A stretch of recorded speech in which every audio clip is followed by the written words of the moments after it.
Hey everyone, welcome to the show. I have more Donald Trump regrets to share, more Trump voters entering the find out phase of their journey. First up is a Canadian man. He couldn't vote in the presidential election because he is a green card holder, but he fully supported Trump, was happy that Trump won. He's now rethinking that support because he was banned from the US after living here for 40 years. So before I share his video with you, if you appreciate this content, please do me a big favor, hit the subscribe button below. It's free, really helps. I truly appreciate it. And thank you so much to everybody who helps out with donations and has a membership monthly. You really, really help to keep the show going. So here is what this man had to say. This was an NBC News affiliate that interviewed him. So check this out. Has lived in New Hampshire since he was 3 years old. He has a partner, 5 children, and a job in manufacturing. They pulled me aside and started questioning me about my past convictions in New Hampshire. They denied me re-entry and said, don't come back or we will detain you. In 2004 and 2007, Landry faced charges of marijuana possession and driving with a suspended license, but says he's had no criminal record since. He was given a suspended sentence and paid his fines. 46-year-old was told he couldn't come home despite having a green card and being a legal U.S. resident. I might end up spending the rest of my life in Canada, and who knows if I'll ever even have the right to re-enter the United States at this point. Landry says he goes to Canada at least once a year and has never had a problem until now. Why do you think this time it's a problem? Because of the new administration and their new policies.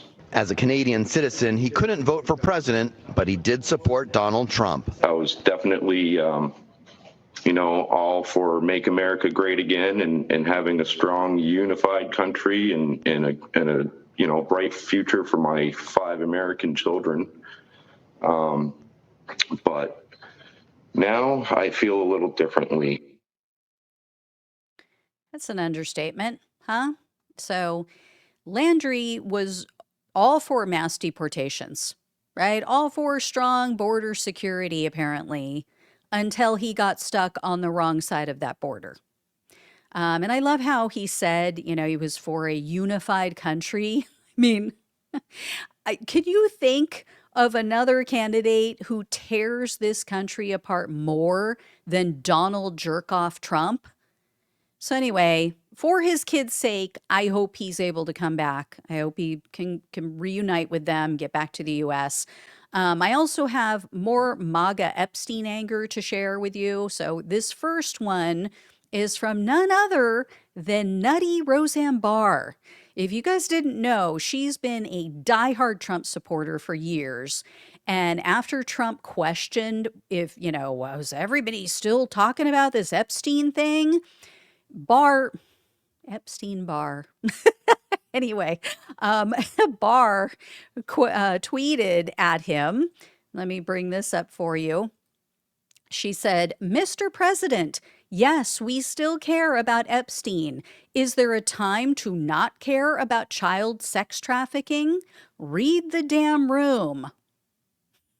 So, yeah. And then over on Reddit, it wasn't much better. Someone posted in a conservative group, let me bring this one up for you. Quote, "This apparently there never was any Epstein files debacle is probably going to be my last straw with the whole sham country thing we've been doing." So, yeah, that person, this is the last straw for them. This next person posted a very lengthy tweet, and she is a hardcore conspiracy theorist. She started off writing, let me bring this up for you. "I have been to 42 Trump rallies." And then she goes on to say that she went to D.C. to pressure congressmen to vote against Donald Trump's 2 impeachments. This woman fully believes still that the 2020 election was stolen. And she personally, she said, delivered 200 copies of the debunked, deplatformed 2000 Mules comedy, in my opinion, to members of Congress. She also believes that January 6th was a setup. She tried to help free Trump's terrorists from prison. And in the end, though, she said, quote, "I say all of this to tell you I am done. President Trump's lack of concern for the Epstein victims and his callous response to the reporter's question ends my relationship with him. I will not support a man who denies justice to the victims, who in this case are children, and mocks the question." And then back over on Reddit, another user shared a post about Trump saying, "Are you guys all still talking about this Jeffrey Epstein thing?" And this Redditor user wrote, quote, bring this up for you. "I've supported Trump very vocally through some of his more controversial acts, but I think this line right here broke me." And this post ended with, quote, "Unless he does something substantial on this, I'm done voting. I will not support these people." And then another person over on Facebook went on to reply to their own post and said, quote, "Pissed me straight off. There is no way there isn't a client list. If there wasn't clients, then why the hell did they charge Epstein and Maxwell? I'm not buying the bullshit. If they don't release it, I won't support him or any of the liars he installed. He got voted in on that, and now he's flip-flopped on it, and a few other things." And then check out what some of the additional attendees had to say at the Charlie Kirk conference that was last weekend.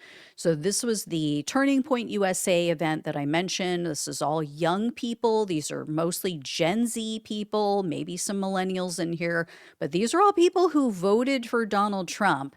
And they went through the crowd. I think it was Fox News actually where I found this. And they asked them, "Do you agree with Donald Trump's response on this Epstein issue?" It was not good.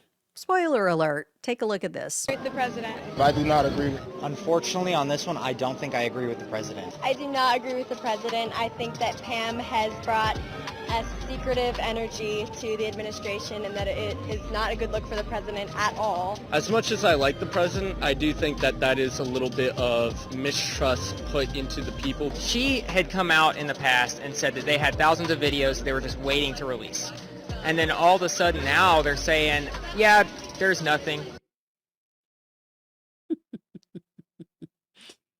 Yeah. So the Utes are not having it. I also checked back in on Kool-Aid Central, Trump's failing social media site, and I found a couple of these that are pretty interesting. One person replied to Trump and J.D. Vance, and this person told them, let me bring this up for you guys. This person wrote, quote, "Make accountability great again. You should be ashamed of yourself. Release the list. You work for us. The blood of the children that will continue to be raped and killed will be on your hands, along with J.D. Vance and everyone else involved in this administration. How dare you? You are a sick, sick man. I wish on you 1,000 times more suffering than the children who have been harmed at the hands of Jeffrey Epstein, you and your other sick friends." And then another, this was Truth Socials. This was another one from Kool-Aid Central. It was another person. They replied to Trump's order to move on, just, get over this story. This person wrote, quote, "You're complicit in hiding the rape of children by our politicians." So there were more posts defending him as of Monday night, but the majority of, this is all MAGA men and women, not Democrats. The majority of these MAGA men and women are slamming him, like cursing him out, just railing against him Or some of them are still asking politely for him to change his mind, still with the, sir, Mr. Trump, President, sir, blah, blah, blah. So, yeah. But that changed. That changed today, which I have another video for you guys on that. So be sure to check that out because Trump insulted his supporters today and they lost their ever-loving minds, what little they had left. So anyway, guys, thank you all so much for watching and listening. Please like, please share, and subscribe. Please donate if you can. Love you all. Take care. Talk with you soon.